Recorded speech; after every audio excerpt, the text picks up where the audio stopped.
Welcome back to Show and Tell. We're a Temple of False We're decks not optimized, but our plays sure as heck are fun. I'm Andy. Bruce. And this is week 2 of our early October spooky break. We're between seasons right now, and we just wanted to treat you with something little special, small. Little bonus. Basically, what we do with these episodes is we talk about a card or an interaction or something that's been on our mind about the game, and we kind of talk about it. Usually something that wouldn't fill a full episode, neatly tied up in this little 10-15 minute package, coming right at you. Last week we talked about Phyrexian Splicer, a cool card out of Tempest. Bruce brought the big guns. I brought the medium guns this week. This week I've got an enchantment that I've talked about on this show, but I just can't get enough of it because since we talked about it, I've played it, and whoo boy. So this card is Duelist's Heritage, 2 and a white for an enchantment, out of Commander 16. It's been reprinted a few times. I got my copy out of one of the new Capenna commanders, and it's pretty sweet. It says, whenever one or more creatures attack, you may have target attacking creature gain double strike until end of turn. This card's sick. Both good and gross, because you don't have to give things double strike, and it doesn't have to be your creature. So whenever one of your opponents attacks, if it attacks another opponent, especially with their commander, you can give it double strike. Obviously, this has to happen on the declare attacker's step, but, after the declare attackers, before blockers are declared. But I used this, it came in the Kit Kanto precon. Right. And I played that straight out of the box, and it does a lot of work.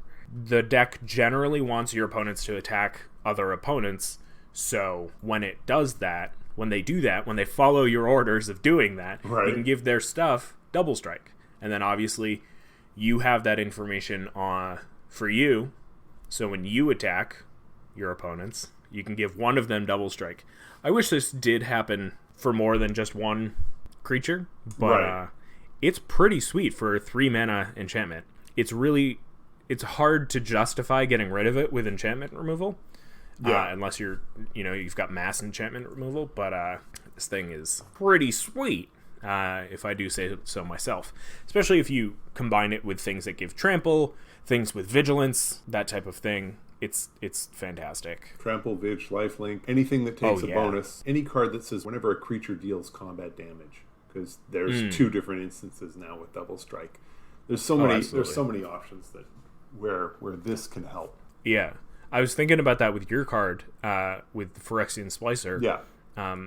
Just giving things trample, especially if you target something that is unblockable, or that thing's attacking somebody who doesn't have any blockers, like it really chips away at life totals very fast. Right. You obviously a 1/1 does 2 damage, but it literally goes exponential. 2 is now 4. Like, that's a lot of damage.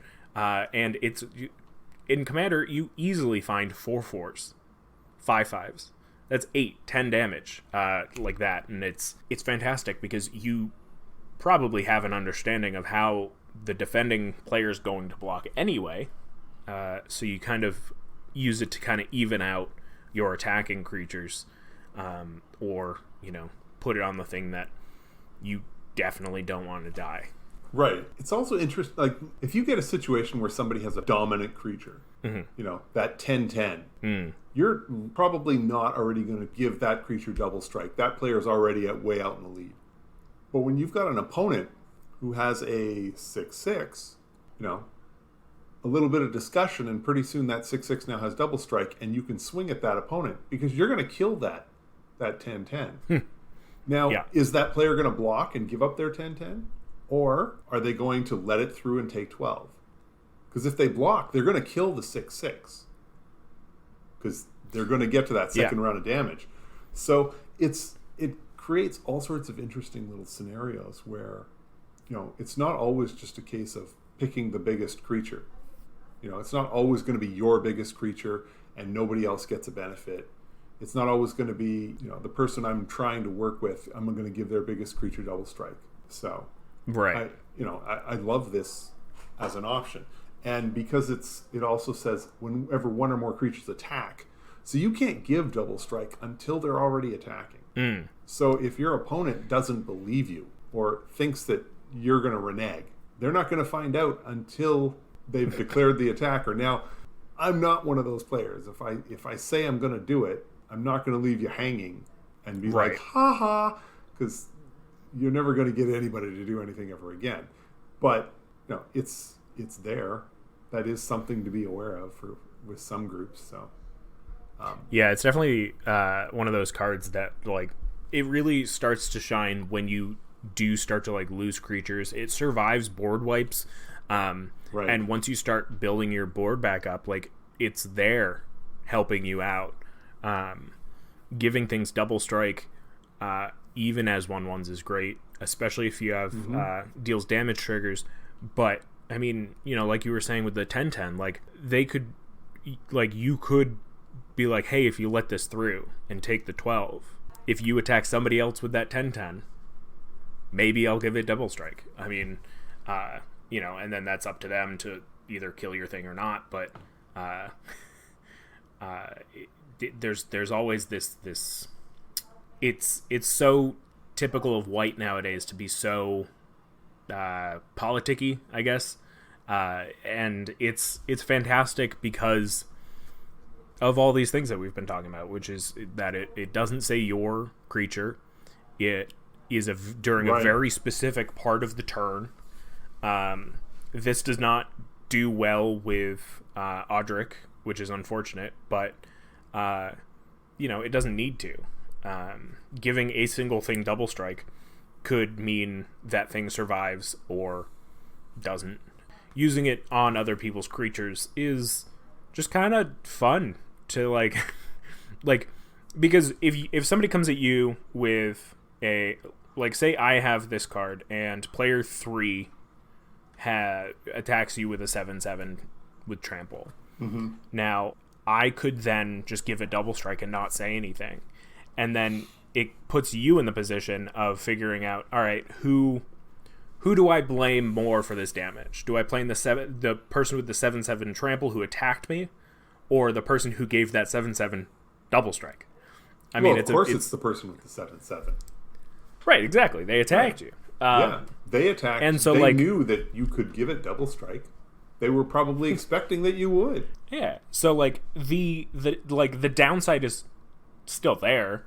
I mean, you'll it's obviously not so cut and dry, but I think that's kind of the fun of it, though, is that it's also not like you don't fully get the consequences of having done such a powerful thing, all on your own. It's a bit of a table share there. Yeah, the blowback gets shared, which is a nice thing. Yeah. I love this card, and I am always excited to see it pop up. I think I'm going to come back to this again, but the fact that it's a 3-mana enchantment makes it very difficult to justify getting rid of it outside of mass removal or player removal. Right. Especially where it's easier and more conducive to get rid of everybody or all of your, if you had this on the board, it's easier to get rid of your creatures and keep it that way than get rid of the enchantment, which is great because then you can still use it as a political game. But, I love it. I hope they keep reprinting it. I mean, it's $1. It's not that much. I think it's probably 60 cents really. But go get yourself some. It's great. It's a great card, and I love it. But yeah, that's what I got for us today. Very nice. Very nice. Yeah. Duelist Heritage. Excellent card. Love it. Duelist Heritage. But we'll be back next week for Season 9. Look at us go. Season 9. Season 9 is amazing. We got a pretty cool season coming up for you starting next week. You'll just have to sit and see. And we'll see you next week. We're Temple of the False Pod, where our decks are not optimized, but our plays sure as heck are fun. I'm Andy. I'm Bruce. Thank you again so much for listening. Follow us on Twitter if you want. It's great. It's a great place. I don't know. I update it more than the other social medias, so that's a thing. Yeah, have a great night, and may your fifth land be the temple. Bye!